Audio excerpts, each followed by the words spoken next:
Bueno, entonces vamos a iniciar con la presentación del derecho procesal civil. Estas son el material, como lo vamos a estar aquí obteniendo en audio y video, pues no creo que sea necesario que pongamos el material completo en el internet o que lo puedan descargar, ya que lo pueden estar viendo en su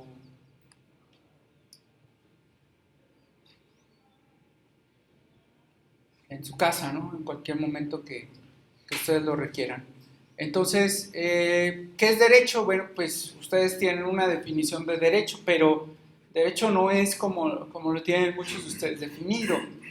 Derecho es una idea, a alguien se le ocurrió que nos teníamos que comportar de una manera determinada. Puede ser un individuo o un grupo de personas, se les ocurrió que para que fuéramos felices y estuviéramos bien en la sociedad, nos teníamos que comportar de una manera específica. A alguien se le ocurrió, pero pues cuestionemos, igual y no sea la manera específica más correcta, ¿verdad? Pero la mayoría entiende como que esa debe de ser.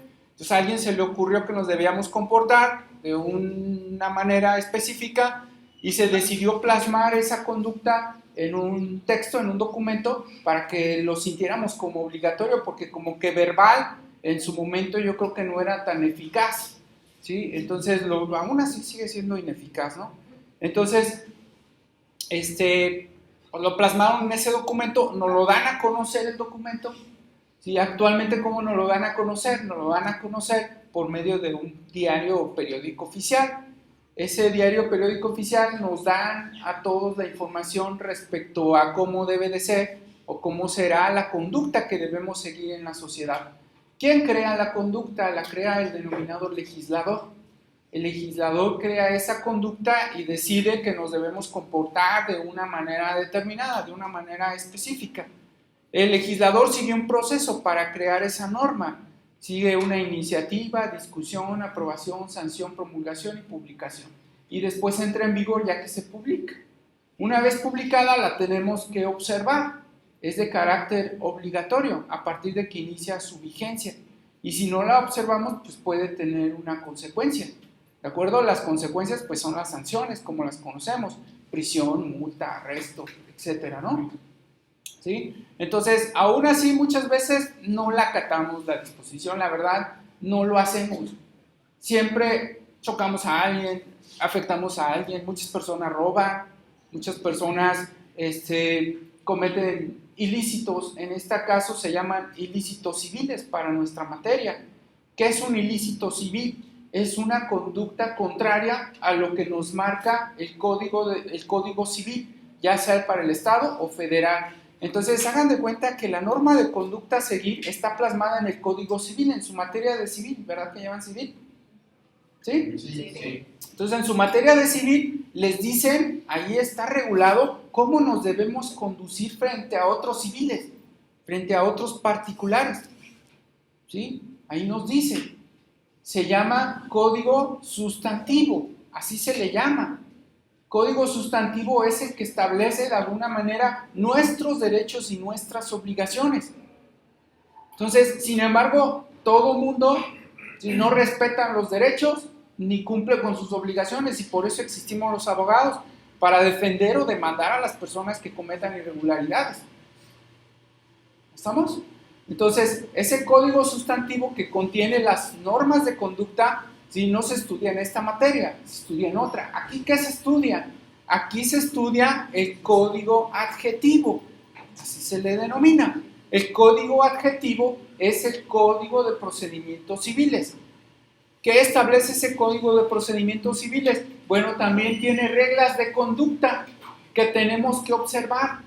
Pero esas reglas de conducta las tenemos que observar en el proceso civil. El proceso civil son un conjunto de actos, pasos que se desarrollan, que inician con una demanda hasta una sentencia de un juez. Entonces eso es proceso, ¿de acuerdo? Entonces el código adjetivo procesal civil regula todos esos conjuntos de pasos que se llevan desde una demanda hasta obtener una resolución. ¿Para qué sirve el proceso? El proceso civil sirve para resolver los conflictos entre dos o más personas ¿Por qué hay los problemas entre dos o más personas? Porque no nos comportamos de acuerdo al código sustantivo, no nos comportamos conforme a las reglas. Y entonces tiene que haber una etapa, tiene que haber un área en donde nosotros vamos a poder ventilar nuestros problemas con los demás. En la práctica, ¿qué hacemos?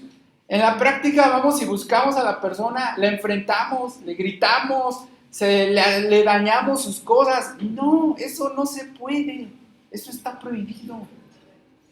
¿Sí? Ese ejercicio arbitrario del propio derecho más lo que le llegues a hacer a la persona. Tú como abogado, como abogada, te quedas callado, no dices nada y vas a ir ante el juez por medio del proceso civil, siguiendo las reglas del derecho adjetivo, y le vas a contar y le vas a pedir que por favor te resuelva el problema con tu vecino, con tu amigo, con tu amiga, con tu novia, con tu novia, con tu esposo, con tu esposa. ¿Estamos? Y él es el único que le puede hacer cosas a la persona que tú le quieres hacer constantemente cosas malas. Es el único, nadie más. Es el que tiene la facultad para poder dañar a los demás, aún en contra de su voluntad. Lógico, para hacerlo el juez requiere allegarse de elementos, ¿sí? No lo va a hacer arbitrariamente.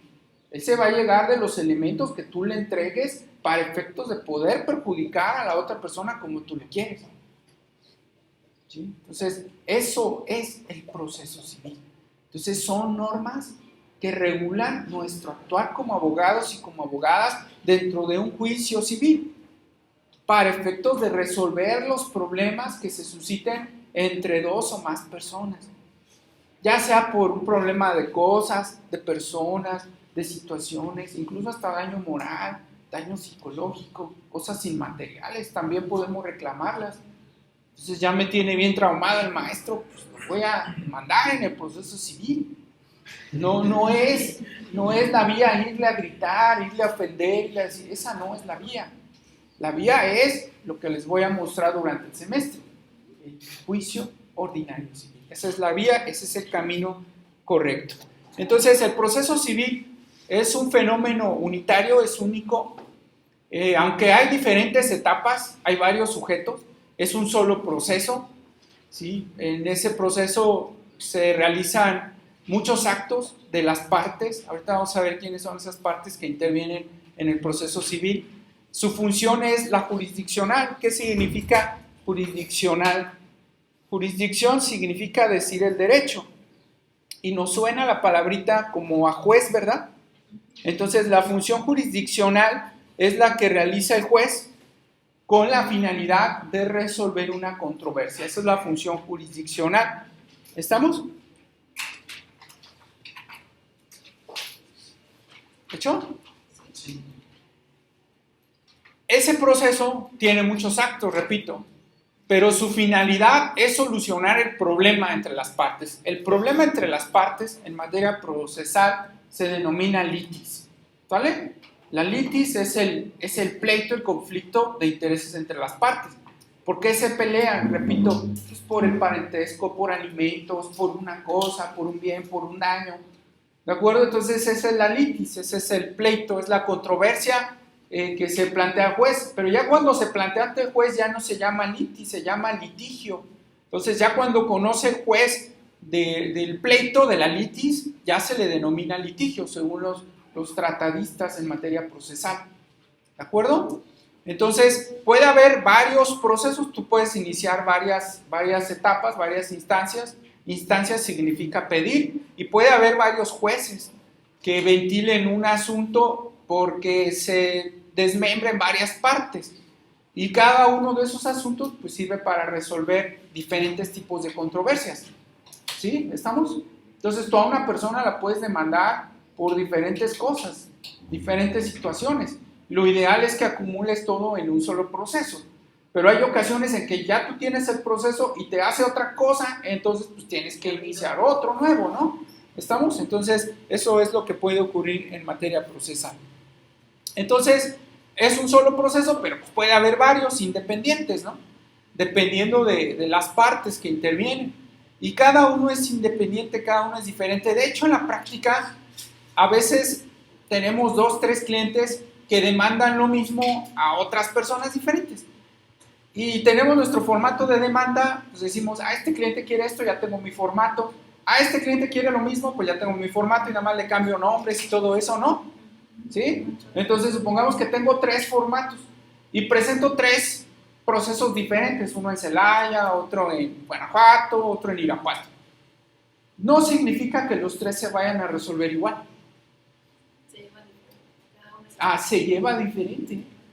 Entonces, eso es lo que nos refiere aquí esta gráfica, ¿no? Entonces, cada uno de los procesos son independientes, tienen rasgos y características comunes, sin embargo, pueden terminar de una manera diversa, ¿no? Entonces, todos tienen una demanda, una contestación de demanda, una etapa de pruebas, un periodo de alegatos y una sentencia, pero en el interior son totalmente distintos. Y la sentencia, unos la pueden ganar y otros la pueden perder. ¿Sí? Me ha tocado, presento 3 procesos iguales, ¿sí? Y a veces gano nada más uno y los otros 2 los pierdo. ¿Y por qué si los 3 fueron iguales, no? ¿Sí? ¿Por qué? Pues porque son independientes, no tienen injerencia uno en el otro, ¿sí? Y los jueces son distintos. Entonces cada uno tiene su propio criterio, cada uno tiene su propia manera de resolver las cosas. O tú igual presentas pruebas de más o de menos, ¿no? Haces algo diferente también en el proceso, aunque seas la misma persona, el mismo abogado, llegas a variar tu forma de ser en el proceso y en cada uno de ellos. A lo mejor dices malamente, ¿verdad? Pues dices, este me pagó más, este me pagó menos, este le voy a echar más ganas y este no le voy a echar tantas ganas, y entonces el proceso se lleva de una manera totalmente diferente, ¿no? ¿Sí? Entonces ya quedamos, todo proceso es un litigio. Su finalidad es resolver una controversia. ¿Quién resuelve la controversia? El juez, ¿verdad? No ustedes. Ustedes ya, si alguien los ofende, los agrede, les dice algo, ustedes se quedan callados, no dicen nada, se retiran, ¿estamos? Y le plantean todo a un juez. Y el juez es el que va a resolver la controversia. Antes del juez hay una etapa conciliatoria, tanto en penal como en civil. Entonces ustedes pueden ir con el conciliador, la conciliadora, y ahí pueden resolver la controversia sin llegar a un proceso. ¿De acuerdo? ¿Sí? ¿Qué persigue el proceso? Repito, resolver la controversia. Tiene una estructura triangular el proceso. ¿Eso qué significa? Bueno, pues el proceso es similar a un triángulo. Entonces dibújenlo por favor en su libreta. Vamos a hacer una pausa. Dibujen por favor el triángulo. El triángulo hay más o menos. ¿Sale? En la parte de arriba del triángulo le ponen al juez. ¿Hecho? En la parte de abajo de su mano izquierda le ponen por favor actor o demandante. Actor o demandante. También le ponen, ¿sí?, sujeto activo.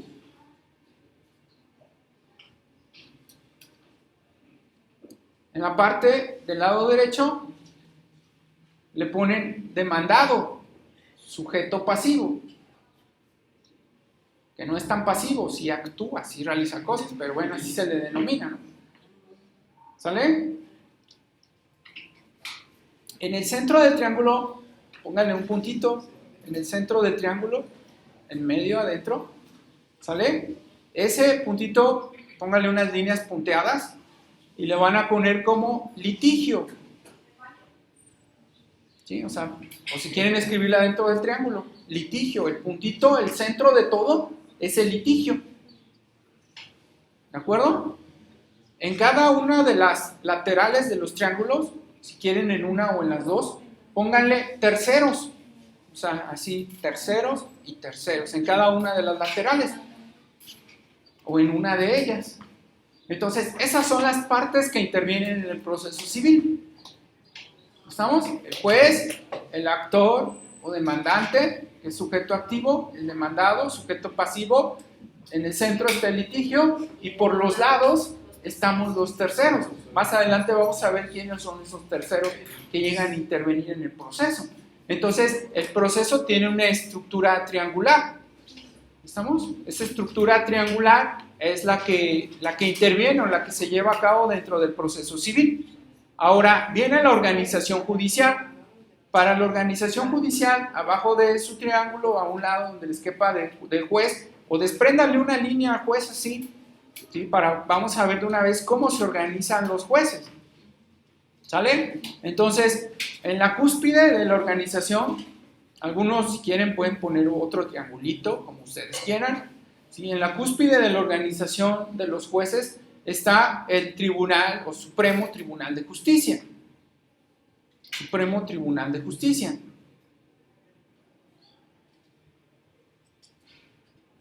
Por debajo del Supremo Tribunal de Justicia que hay en cada estado, ¿sí? Se encuentran los jueces denominados de apelación o tribunales de apelación.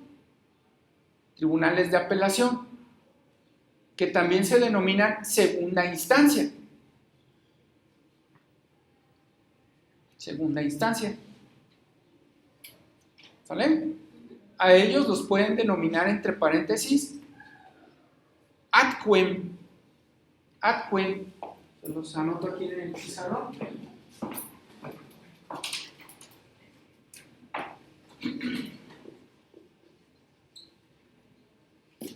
Ad quem. ¿Sale? Por debajo del ad quem se encuentran los jueces de partido.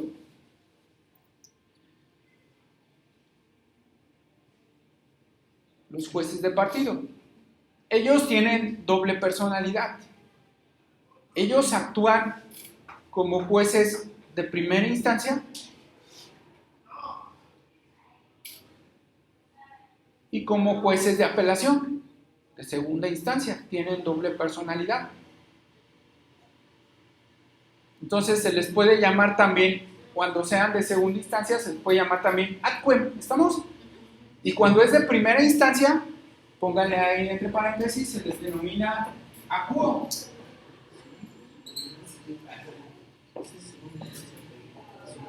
Ellos tienen dos personalidades. ¿Sale? Tienen dos personalidades. ¿Por qué? Porque debajo de ellos hay otros. ¿De hecho? Entonces, debajo de ellos están los juzgados o jueces menores. Los jueces menores, en algunos casos, sobre todo por cuantía, lo vamos a ver más adelante, son de primera instancia. Entonces, pongan ahí entre paréntesis, primera instancia. Tengo una duda. En el de segunda instancia, ¿qué no es de resolución? Usted nos comentó que dijo que también eran jueces de apelación. Esos son los superiores, son los jueces de apelación, son los de segunda instancia. Pero el que está en medio, si te fijas, tiene las dos caras. Tiene cara de primera instancia y cara de segunda. ¿Por qué? Porque debajo de él están los menores. Entonces, cuando un juez menor conoce de primera instancia, la segunda instancia es el de arriba, ¿me explico? Y si se fijan que cuando el primera instancia conoce de un asunto, el segunda instancia es el de arriba. Entonces, ahorita al final le vamos a poner una flechita. Al juez menor le pone una flechita hacia arriba y al juez de primera instancia le pone una flechita hacia arriba. ¿Sí me explico? Entonces, son como que las jerarquías. ¿Sí? ¿Estamos? ¿Hecho?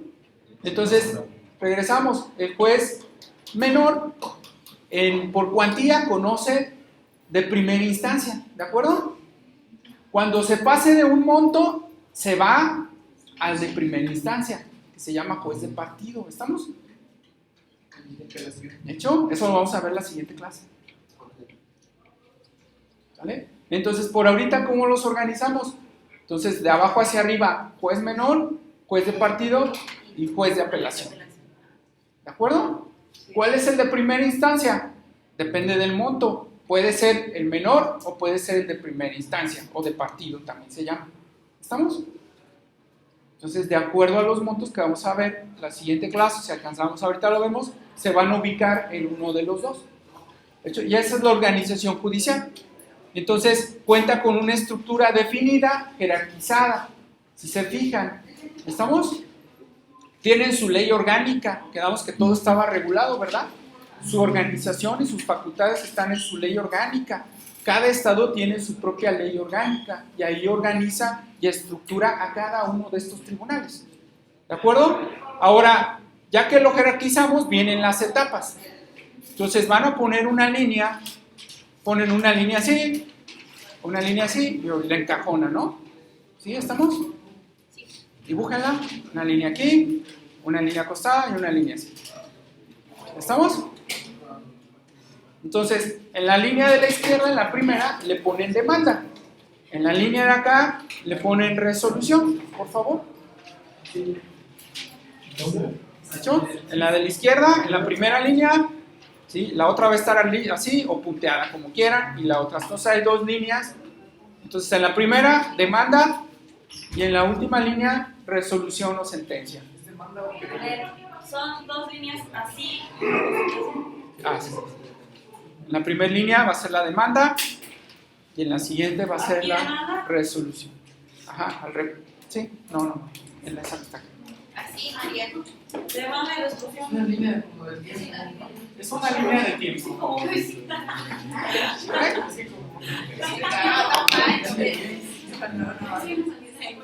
Es una línea de tiempo. Esta línea de tiempo la vamos a ir llenando durante todo el semestre. ¿Estamos? Ahorita nada más tenemos en la línea de tiempo únicamente la demanda y la resolución. Entonces todo el proceso en el Inter va a tener varias etapas para resolver los litigios. Cada una de esas etapas, es decir, todo el contenido de la línea de tiempo es lo que vamos a estar analizando durante el semestre. ¿Cuáles son esas diversas etapas? ¿Sí? Y cuáles son las reglas de cada una de esas etapas. De hecho, ¿de dónde están las reglas? Repito, están en el código adjetivo, el que les pedí que trajeran para la clase. ¿Estamos? Ahí van a venir las reglas y las etapas de cada una de esas líneas de tiempo. ¿Hecho? Ya viene la resolución, yo no estoy conforme con ella. Toda resolución se puede volver a impugnar. Entonces, después de la sentencia, que ustedes pusieron una resolución, pónganle otra línea apuntada y aquí le vamos a poner apelación.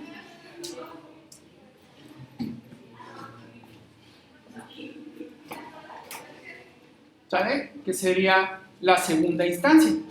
Entonces, la línea más grande la conoce ya sea el juez de partido o el juez menor, y la otra línea más corta, más breve, la conoce el juez denominado de segunda instancia o apelación.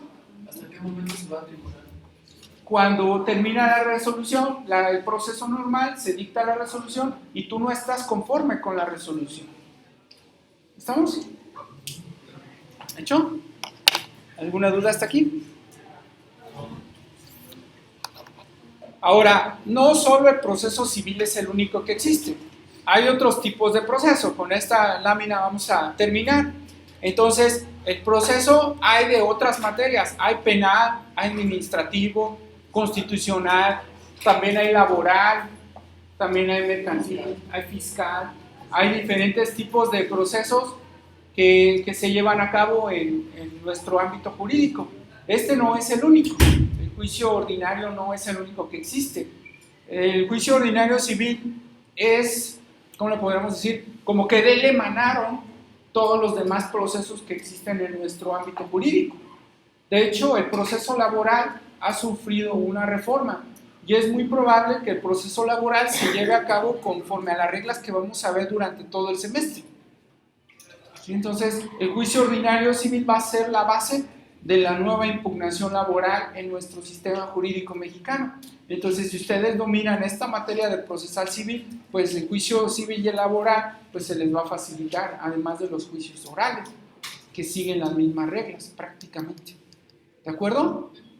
¿Sí? Entonces, nada de hacerle daño a nadie, nada de pelearse con la autoridad, ni de gritarle, nada de hacer nada absoluto. ¿Por qué? Porque el único que tiene jurisdicción es el juez. Es el único que puede resolver nuestros conflictos o controversias que tengamos nosotros. ¿De acuerdo? ¿Alguna duda hasta aquí? ¿No? Bueno, entonces hasta aquí le dejamos. Muchas gracias por su atención. Ya anotaron sus actividades, se las encargo por favor